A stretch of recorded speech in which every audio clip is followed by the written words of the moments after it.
लोकसभा की चुनाव की तिथियां घोषित हो गई है और सभी जगह आचार संहिता प्रभावी भी हो गई है। चुनाव चित्तौड़गढ़ लोकसभा में दूसरे चरण में होगा 26 अप्रैल को और चुनाव को लेकर निर्वाचन विभाग और जिला निर्वाचन अधिकारी पूरी तरह से अपनी टीम के साथ मुस्तैद हैं। उन्होंने निर्वाचन की सारी प्रक्रियाओं को पूरा करने के लिए, शांतिपूर्वक पूरा करने के लिए पुलिस व अन्य अधिकारियों का भी पूरा इंतजाम किया गया है। और जिला निर्वाचन अधिकारी ने आचार संहिता लगने के बाद आलोक रंजन ने यहाँ पर प्रेस मीट की, जिसमें ये बताया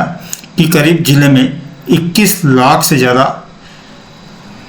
मतदाता इस लोकसभा क्षेत्र में मतदान करेंगे। वहीं चित्तौड़गढ़ जिले में ये आंकड़ा करीब 13 लाख का होगा। सबसे बढ़िया बात इस बार इस चुनाव में ये रहा कि महिलाओं की भागीदारी भी बराबर सी होगी, क्योंकि हर विधानसभा क्षेत्र के आंकड़ों के अनुसार अगर बात की जाए तो महिलाएं लगभग बराबर सी हैं मतदाता के रूप में। जैसे कि सी विजिल ऐप है, उसके माध्यम से कोई भी मतदाता जो है वो कोई भी शिकायत कर सकता है, जो कि 100 मिनट में उस शिकायत का निस्तारण हमको करना है। वो किसी भी जगह हो सकता है और उसका शिकायत का प्रकार भी कोई भी हो सकता है। इसके अलावा वोटर हेल्पलाइन ऐप बनी हुई है, जिसमें कि वोटर जो है ये सिटीजन सेंट्रिक ऐप है, जैसा कि अभी आपको बताया।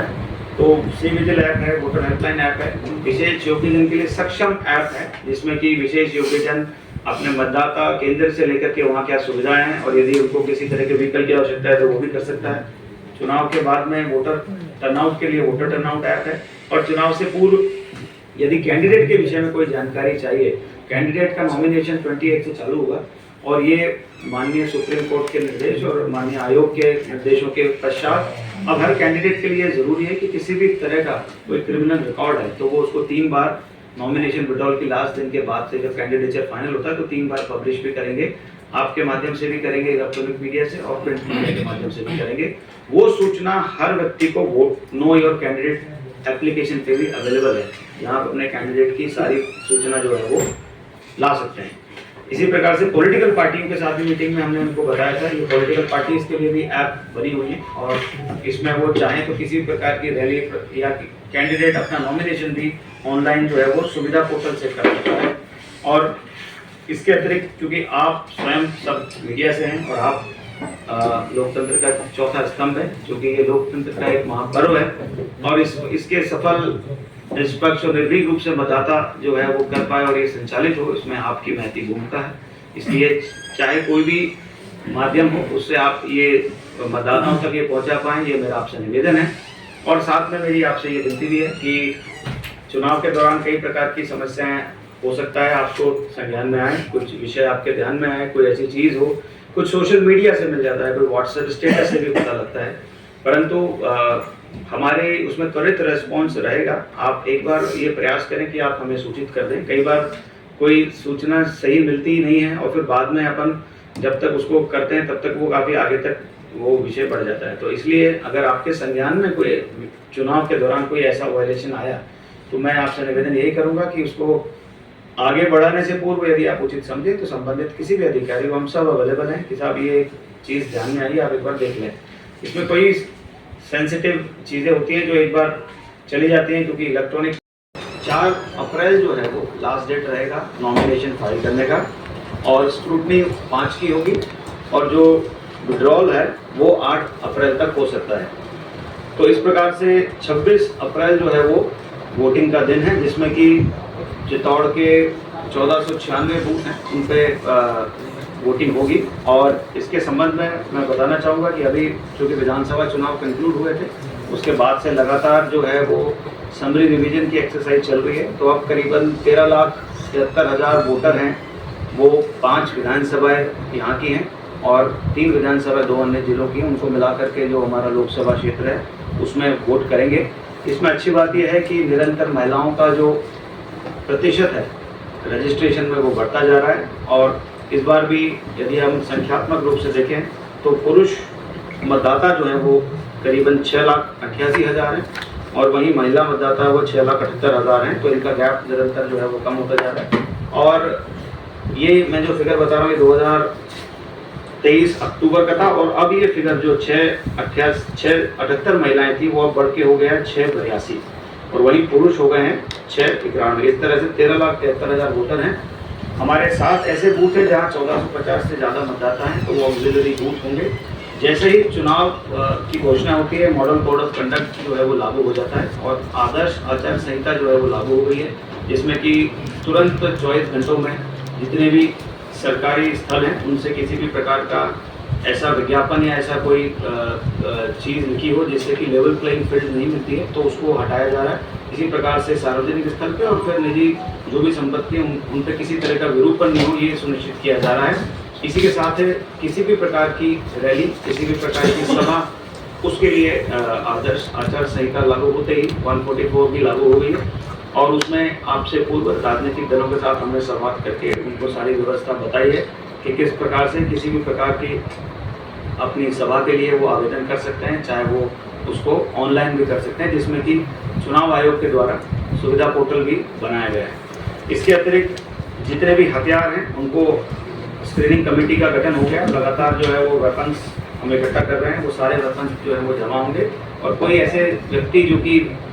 खिलाड़ी या फिर एग्जम्प्टेड कोटे के बैंक में सिक्योरिटी से काम करने वाले हों, तो वो एग्जम्पशन जो है वो वहाँ से ले सकते हैं। किसी भी प्रकार का कोलाहल नहीं हो, इसलिए कोलाहल अधिनियम की धाराएं भी लागू की गई हैं, और उसमें भी किसी भी प्रकार के लाउड स्पीकर की परमिशन जो है वो संबंधित राजनीतिक दल द्वारा ली जा सकती है। किसी भी प्रकार का पैम्पलेट, किसी भी प्रकार का विज्ञापन, किसी भी प्रकार की लिखित में कोई कंटेंट, उसके लिए आदर्श आचार संहिता के दौरान एमसी प्रकोष्ठ जो है वो जिला कलेक्ट्रेट में गठित किया गया है, और राजनीतिक दलों को आपसे पूर्व मीटिंग में ये बताया गया है कि वो इस प्री सर्टिफिकेशन जो माध्यम है, इसके माध्यम से यदि जिला यहाँ लोकसभा स्तर पर कोई विज्ञापन,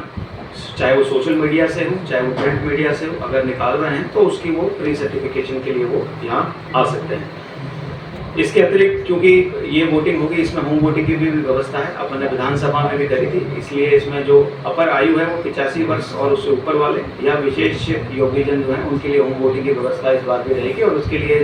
फॉर्म जो है वो घर घर वितरण किया जाएगा, और जो इसमें उस व्यवस्था को चुनेंगे उनके लिए होम वोटिंग रहेगी। बाकी मतदान बूथ पे जो पहले की तरह, चाहे वो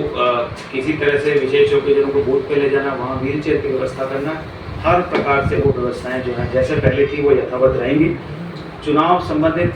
क्योंकि सी विजिल एक ऐप है, और उसका पूर्व प्रचार प्रसार हो या किसी भी प्रकार की कोई, चाहे राजनीतिक दल हो या व्यक्ति हो, वो शिकायत कर सकते हैं, चाहे वो सी विजिल ऐप से करें, या वो डिस्ट्रिक्ट कंट्रोल सेंटर में जो हमारा नंबर है उस पर फ़ोन कर सकते हैं, या वो वोटर हेल्पलाइन ऐप से कर सकते हैं, या फिर 1950 जो नंबर है हमारे DCC का, उसके माध्यम से भी किसी प्रकार की शिकायत कर सकते हैं। एक स्वतंत्र और निष्पक्ष आदर्श आचार संहिता कल से ही जब माननीय आयोग ने चुनाव की घोषणा करी लागू हो गई है, और इसके लागू होते ही जितनी भी सरकारी बिल्डिंग्स हैं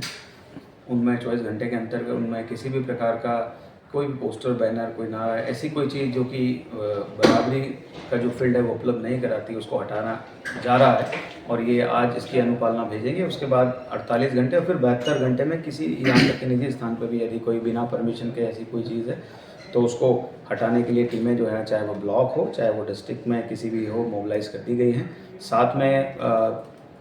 FST होती है हमारी, वो फ्लाइंग स्क्वाड की टीम, वो ऑलरेडी अपने एरिया मजिस्ट्रेट के साथ में पेट्रोलिंग करना शुरू कर दी गई है। ज़िले में 1496 बूथ हैं जहाँ पर वोटिंग होगी, 7 ऑक्सिलरी बूथ भी हैं, तो इनमें जो भी ऐसे बूथ हैं जो हमको थोड़ा क्रिटिकल या वल्नरेबल लगे हैं उन पे वो पेट्रोलिंग कर रही है। एक कंपनी BSF की भी प्राप्त हुई है, उसके माध्यम से भी एरिया डोमिनेशन की कार्रवाई है वो लगातार की जा रही है। साथ में ज़िले में 144 लगा करके ये जानकारी दी गई है संबंधित समस्त राजनीतिक दलों को भी, और किसी भी प्रकार का आयोजन, रैली, और उसके लिए किस प्रकार से वो परमिशन जो है वो ले सकते हैं। किसी भी प्रकार के विज्ञापन या कोई पैम्पलेट छपवाएँ तो उसके संबंध में भी 120 से A के अकॉर्डिंगली वो कार्रवाई करें, उसके लिए उनको सूचित कर दिया गया है कि यहाँ जो MCMC प्रकोष्ठ बना हुआ है उसमें वो प्री सर्टिफिकेशन जो है उसका करवा लें। और साथ में जो हमारी टीम है उनकी हम प्रशिक्षण कर दिया गया है, सारे सेल गठित कर दिए गए हैं। इस प्रकार से चुनाव की तैयारियां जो है वो चल रही हैं। लेकिन जिस तरह से शिकायत की बात होती है, आदर्श आचार संहिता का उल्लंघन हो रहा है, शिकायत करनी, नाम गोपनीय रहे, कंट्रोल रूम तक भी नहीं पहुंचे, लेकिन इसके लिए सी विजिल ऐप जैसे सामने आए, किस प्रकार से मैसेज कन्वे करना चाहेंगे?